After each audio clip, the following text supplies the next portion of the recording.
Olá, querido aluno, tudo bom com você? Vamos para a nossa segunda parte. Nessa questão, é uma questão que ela é bem tradicional, que de vez em quando aparece nos exercícios, em provas, enfim. Olha lá.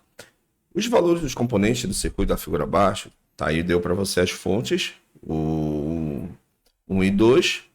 Aí ele fornece para a gente, ele quer saber os valores das correntes, tá? Que você tem um amperímetro, né? Lembrando que o amperímetro, você aplica ele precisa estar em série, tá bom?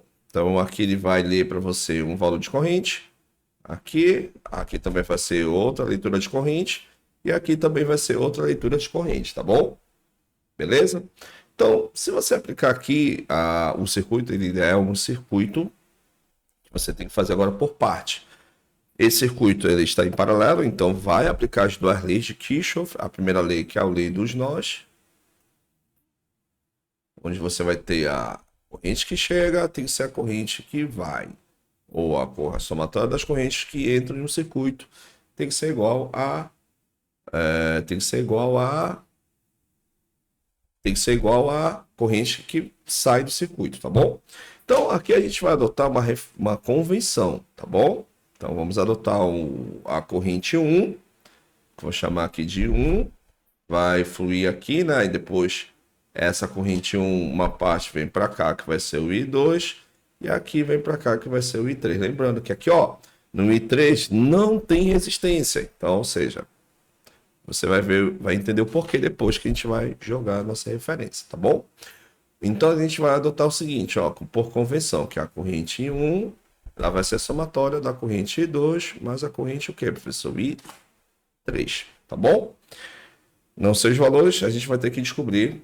Para a gente descobrir, a gente vai precisar usar a segunda lei de Kirchhoff, que é a lei das malhas, onde você escolhe uma malha para justamente aplicar a queda de tensão e o aumento da tensão, tá bom? Aqui nós vamos adotar esse primeiro aqui, ó. Essa primeira malha, ou seja, começa com uma menor, depois você estende para maior, que fecha todo o circuito, tá bom? Então vamos adotar essa malha aqui, ó. Bom, fica atento, que nós comentamos para você na primeira parte, que do lado você aplica o aumento da tensão. Então, se você observar, aqui quando ele chega na fonte 1, então a gente pode observar que há um aumento de tensão. Então, isso aqui seria um gerador. Então, do lado esquerdo da questão da alta tensão, você coloca o 6. Tá aqui, ó. Você coloca o 6. Então fica 6 igual. A queda de tensão, você tem o resistor. E lembrando que você pode colocar sempre o mais e menos, onde você entra com uma corrente, depois a corrente ela sai com uma queda de tensão, tá bom? Entra por mais e sai no menos, pela convenção. Então aqui eu tenho aqui a corrente 1, percorrendo aqui esse resistor 1. Então fica, ó, I1 vezes o R1. Aí, ó, você tem aqui o A3, que seria a corrente 3. Só que se você observar, não tem resistência. Deixa eu te colocar assim, ó, resistência. Vamos colocar aqui 0, que não tem, então, esse nosso amiguinho aqui tende a 0, tá bom? Não tem como a gente calcular essa tensão nesse ponto, tá bom? Aí sobrou somente quem, professor? Sobrou somente esse camarada aqui, que é 6 igual I1 vezes o R1, tá bom? Então, vamos lá. 6 vai ser o I1, não tem, eu vou atrás dele, vezes o R1. O R1 ele deu para a gente no nosso enunciado, ó. Se você observar, ele vale 1000 ohms. Vou colocar assim, ó, 10 elevado à terceira, tá bom? Aí, esse 1000 desce para debaixo do 6, então fica 6 vezes 10 elevado a menos 3. Aí você faz a inversão de base, nosso amiguinho vai ter que subir. Então, nosso I1 vai ser 6 vezes 10 elevado a menos 3 amperes. Então, achamos a corrente 1. Agora, vamos ficar atento agora, nós vamos achar agora a nossa corrente I2. Vamos aqui apagar essa convenção.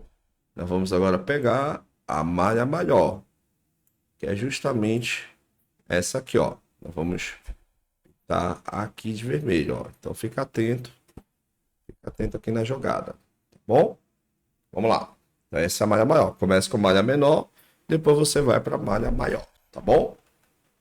Então vou colocar assim, ó, malha maior. Bom? Na malha maior a gente vai ter que colocar ele em série. Então se é em série, então aplica a segunda lei de Kirchhoff, tá? Então alta tensão tem que ser igual a queda de tensão, tá? Coloca essa fórmula na sua mente, você consegue resolver qualquer questão de circuito. Então, aqui vou começar lá do nosso 6, onde você tem a queda de tensão. O aumento de tensão é igual a baixa tensão. Se você observar, aqui ó, você tem o R1, que é o caminho da corrente 1. Então fica 1 vezes R1, aí mais... Aí você tem o R2, que aqui nesse nó, vou chamar de A, nesse nó aqui em B, repara que quando chega aqui nesse nó você tem a corrente 2, que vai estar na resistência 2. Então vamos lá. Então resistência 1, resistência, ó, corrente 2 vai estar para resistência 2, mais quem, professor? Essa fonte aqui, deixa eu só apagar, onde você vai ter a corrente 2, quando chega aqui, ó, nessa fonte, você pode observar que vai ter uma queda de tensão. Então, isso aqui é um receptor. Então, vamos lá, então. Deixa eu colocar aqui mais 12. Bom? Aí, agora é só fazer substituições. Eu tenho 6 igual.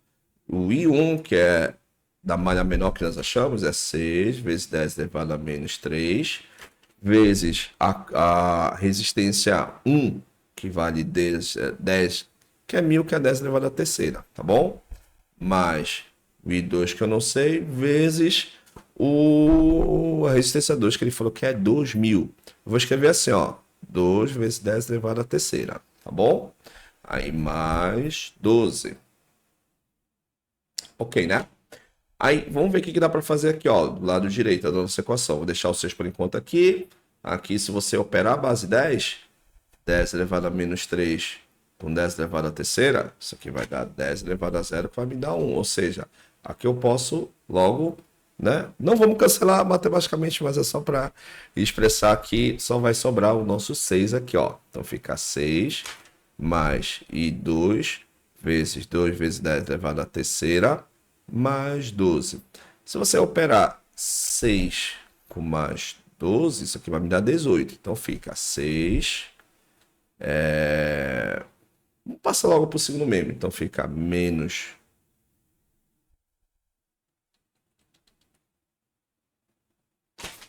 Só um momento, que eu acho que faltou uns dados aqui para a gente concluir a nossa questão. Só um momento, tá? Ok, vamos lá. Tá tudo ok. Então fica, ó, continuando aqui o nosso cálculo. Então, somando 6 com 12 vai dar 18. Passo para o segundo membro, então vem menos 18. Isso é igual a 2 vezes 10 elevado à terceira e 2. Tá bom? Aí, menos 12, subtraindo, né? 2 vezes 10 elevado à terceira e 2. Aí, o que vai acontecer? Esse 2 passa dividindo, então vamos concluir o seguinte, ó. E menos 12 dividido por 2 vezes 10 elevado à terceira. Aqui, ó, é o I2 no caso. Aí 12 por 2 vai dar 6. Então fica menos 6. Vou pegar esse 10 elevado à terceira, jogo para cima, faço a inversão de base. Fica 6 vezes 10 elevado a menos 3 igual a I2. Repara que uma vez nós comentamos com você em sala de aula que a corrente, ela deu o quê? Ela deu um valor negativo. Então significa que o I2 precisa apenas inverter o posicionamento dele, ó. Então, em vez de ele estar para a direita, na verdade ele está indo para onde, professor? Para a esquerda, tá? A gente comenta mais. Aí, como eu tenho já o I2, vamos achar o nosso I3, que justamente vai estar passando ali no nosso amiguinho.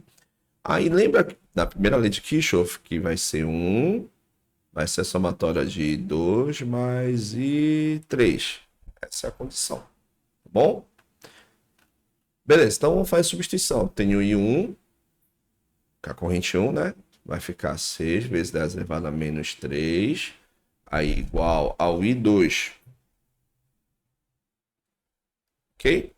Então, o I2 é negativo, então fica menos 6 vezes 10 elevado a menos 3, mais o I3. Aí, finalizando agora, ó, vou pegar esse negativo do menos 6 vezes 10 elevado a terceira, vou passar para o segundo membro. Então, continuando, fica 6 vezes 10 elevado a menos 3, mais 6 vezes 10 elevado a menos 3, igual a o I3. E o que é legal, ó, se você somar 6 com 6 e repetir a base 10, fica 12 vezes 10 elevado a menos 3, igual ao I3. Então, repara que o I3 é o que tem o quê, professor? Maior corrente. Então, a gente pode concluir o seguinte, ó, que na verdade o I3 ele vai ser a somatória do I1 mais o I2. Por isso que a gente precisou fazer ali a mudança do sinal. Aqui, ó, apenas do I2, que em vez de ele estar para a direita, ele está indo para onde, professor? Para a esquerda. Então, essa foi a condição. Então, galera, essa foi a nossa aula para vocês de lei de Kirchhoff. Ver essa questão com calma, ok? Queda de tensão, aumento de tensão. Veja que fica do lado esquerdo, que fica do lado direito da equação. Lembrando que do lado esquerdo fica somente os geradores, onde você vai ter sempre a alta tensão. Do lado direito ficam os resistores e fica os nossos receptores, tá bom? Então, essa foi a nossa aula para você. Valeu, fica na paz e bons estudos para você. Tchau, tchau e até a próxima, galera. Tchau, tchau.